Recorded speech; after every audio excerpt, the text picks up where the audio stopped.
Welcome back friend, welcome to Investology. कैसे हैं आप सब लोग। तो फ्रेंड्स, आप अभी देख ही रहे हैं कि अगर आप भी म्यूचुअल फंड या पर्टिकुलर किसी स्टॉक में अपना इन्वेस्टमेंट कर रहे हैं तो आपने अभी ऑब्जर्व किया होगा कि जो इंडियन स्टॉक मार्केट है वो पिछले 6-7 महीने से उसमें लगातार गिरावट पे गिरावट हो ही जा रही है। अगर आपने देखा तो पिछले सितंबर महीने से जब जब से स्टॉक मार्केट में गिरावट का दौर शुरू हुआ है तब से अभी तक लगातार स्टॉक मार्केट में गिरावट पे गिरावट हो ही जा रही है।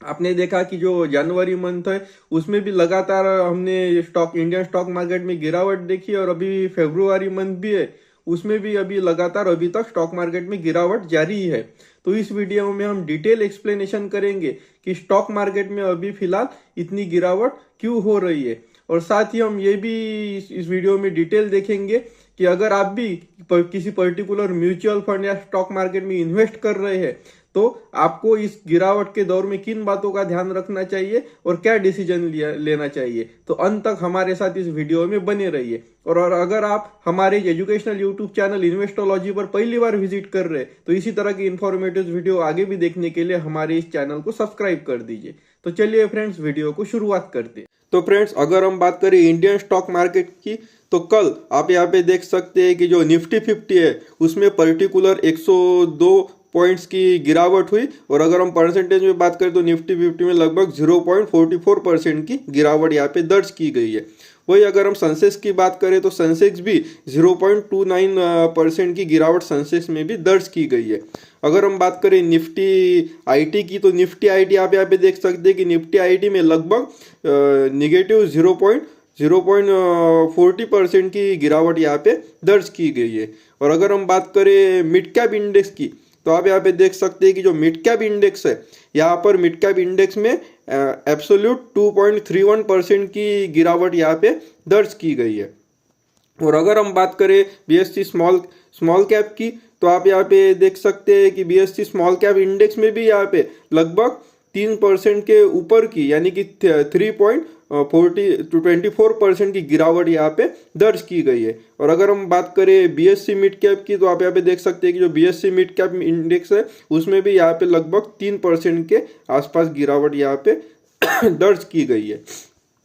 तो फ्रेंड, अगर हम बात करें कि इन तीनों भी जो large cap mid cap and small cap index है इनके किन शेयरों में गिरावट हुई है, तो अगर हम बात करें सबसे पहले निफ्टी नेक्स्ट 50 के इंडेक्स की तो आप यहाँ पे देख सकते हैं कि निफ्टी नेक्स्ट 50 की जो मतलब ये जो निफ्टी नेक्स्ट 50 इंडेक्स है ये पर्टिकुलर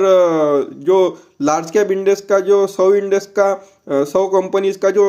पर्टिकुलर इंडेक्स बना है उसमें ये निफ्टी नेक्स्ट 50 की कंपनीज भी शामिल होती है। तो आप यहाँ पे देख सकते हैं कि जो निफ्टी नेक्स्ट 50 की कंपनीज है उसमें यहाँ पे कितनी बड़ी गिरावट यहाँ पे आपको देखने को मिल रही है। जो Adani green energy, Adani power जैसी कंपनी भी यहाँ पे आपको यहाँ पे गिरावट इसमें देखने को मिल रही है। वही अगर हम बात करें इसमें निफ्टी नेक्स्ट 50 की तो आप यहाँ पे देख सकते हैं कि JSW energy limited, REC limited, Hindustan aeronautics जैसी कंपनी में आपको 4 से 5% के आसपास गिरावट यहाँ पे दिख रही है। तो आप यहाँ पे देख सकते हैं कि यहाँ पे जो निफ्टी जो लार्ज कैप इंडेक्स की कंपनीज है इसमें भी यहाँ पे भयंकर गिरावट आपको कल देखने को मिली। वही अगर हम बात करें मिड कैप कंपनीज की तो आप यहाँ पे देख सकते हैं कि जो निफ्टी मिड कैप 100 की जो कंपनीज है इसमें भी यहाँ पे कितनी बड़ी गिरावट आपको देखने को मिल रही है। यहाँ पे देखिए कि जो कल्याण ज्वेलर्स है उसमें भी 7% के ऊपर की आपको गिरावट देखने को मिल रही है। Fertilisers and chemical Travancore limited जैसी कंपनी भी आपको यहाँ पे 6% के ऊपर की गिरावट देखने को मिल रही है। मतलब यहाँ पे लगभग जो सभी मिड कैप कैटेगरीज की कंपनी है इसमें भी 5% के ऊपर की गिरावट आपको देखने को मिल रही है। आप यहाँ पे देख सकते हैं कि जो बाकी भी जो मिड कैप कंपनीज है इसमें भी आपको कितनी बड़ी यहाँ पर आपको गिरावट देखने को मिल रही है। पर्टिकुलरली सारी जो मिड कैप कंपनीज है उसमें 4% से ऊपर आपको गिरावट देखने को मिल रही है। वही अगर हम बात करें स्मॉल कैप इंडेक्स की तो आप यहाँ पे देख सकते हैं कि जो स्मॉल कैप इंडेक्स है इसमें तो आपको मिड कैप और लार्ज कैप के कंपैरिजन में ज़्यादा गिरावट देखने को मिल रही है। आप यहाँ पे देख सकते हैं कि स्मॉल कैप कंपनीज में यहाँ पे आपको 8 से 10% के बीच में यहाँ पे गिरावट आपको देखने को मिल रही है। आप यहाँ पे देख सकते हैं कि जो कल्पतरु प्रोजेक्ट इंटरनेशनल लिमिटेड कंपनी है इसमें आपको 10% के ऊपर की भयानक गिरावट, एक दिन की गिरावट यहाँ पे आपको देखने को मिल रही है। वही पिरामल फार्मा लिमिटेड जैसी कंपनीज भी आपको यहाँ पे इसमें भी 7% से ऊपर की गिरावट आपको देखने को मिल रही है। आप यहाँ पे देख सकते हैं कि अगर हम बाकी स्मॉल कैप कंपनीज की बात करें तो आप यहाँ पे देख सकते हैं कि स्मॉल कैप कंपनी में आपको यहाँ पे 5% के ऊपर की गिरावट देखने को मिल रही है। अगर हम बात करें स्मॉल कैप 100 की कंपनीज की तो कल के दिन में यहाँ पे सिर्फ आपको स्मॉल कैप के टोटल 100 कंपनीज में से सिर्फ 3 कंपनी यहाँ पे आपको पॉजिटिव में देखने को मिलेगी। यहाँ पे जो बाकी जितने भी स्मॉल कैप कंपनीज है उसमें सारी कंपनीज में यहाँ पर गिरावट दर्ज की गई है। तो फ्रेंड्स, अभी आपने देखा कि जो हमारे इंडियन स्टॉक मार्केट में जितनी भी listed small cap, mid cap और लार्ज कैप कंपनीज है उन सभी कंपनियों में यहाँ पे आपको कितनी बड़ी गिरावट आपको यहाँ पे देखने को मिल रही है। तो इसी भयंकर गिरावट के चलते जो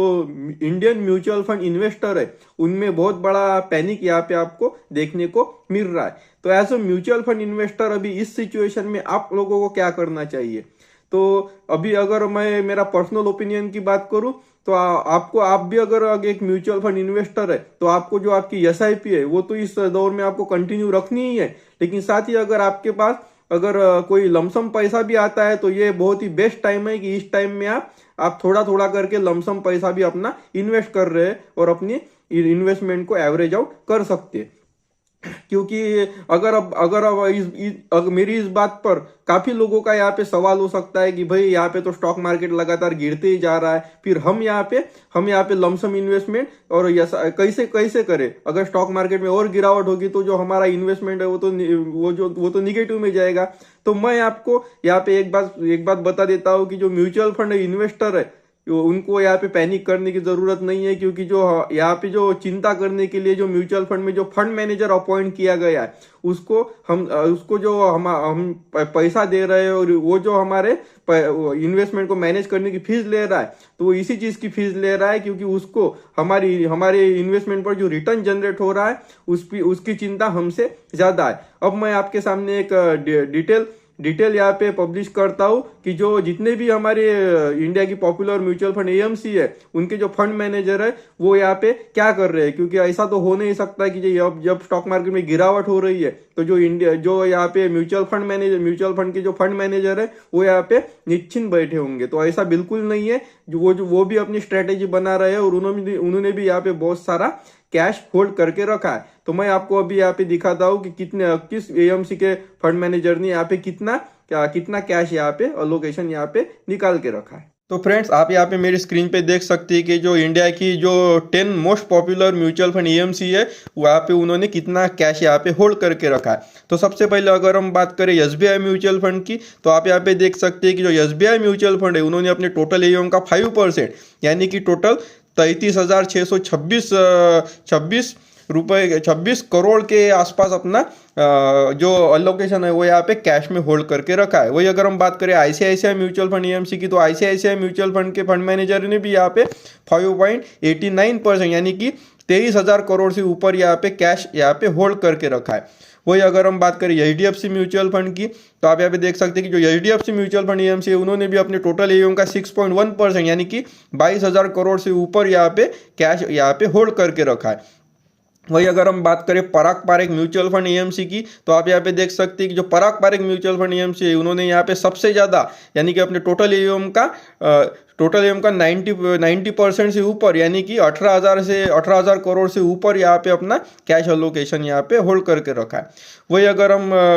बात करें एक्सिस म्यूचुअल फंड की तो आप यहाँ पे देख सकते हैं कि एक्सिस म्यूचुअल फंड ने भी अपने टोटल एयूएम का 8.61% यानी कि 16,000 करोड़ से ऊपर यहाँ पे कैश में यहाँ पे होल्ड करके बैठे। अगर हम बात करें मोतीलाल ओसवाल म्यूचुअल फंड की तो आप यहाँ पे देख सकते हैं कि जो मोतीलाल ओसवाल म्यूचुअल फंड है यानी इन्होंने भी अपने टोटल एयूएम का 11.95% यानी कि लगभग 9,600 करोड़ से ऊपर यहाँ पे ये भी कैश होल्ड करके बैठे। अगर हम बात करें क्वांट म्यूचुअल फंड एएमसी की तो क्वांट म्यूचुअल फंड एएमसी भी यहाँ पे अपने टोटल एयूएम का 8.9% यानी कि लगभग 7,000 करोड़ से ऊपर यहाँ पे कैश में यहाँ पे ये होल्ड करके बैठे। अगर हम बात करें निपॉन इंडिया म्यूचुअल फंड की तो आप यहाँ पे देख सकते हैं कि जो Nippon India mutual fund AMC है उन्होंने भी अपने टोटल एयूएम का 2.3% यानी कि 7,300 करोड़ से ऊपर यहाँ पे ये भी कैश में होल्ड करके बैठे। अगर हम बात करें कोटक म्यूचुअल फंड एएमसी की, तो आप यहाँ पे देख सकते हैं जो कोटक म्यूचुअल फंड एएमसी उन्होंने भी अपने टोटल ईएम का 2.19% यानी कि 6,000 करोड़ से ऊपर ये भी यहाँ पे कैश होल्ड करके बैठे। अगर हम बात करें डीएसपी म्यूचुअल फंड एएमसी की, तो यहाँ पे देख सकते हैं कि डीएसपी म्यूचुअल फंड एएमसी ने भी अपने टोटल ईएम का 5.01% से ऊपर यानी कि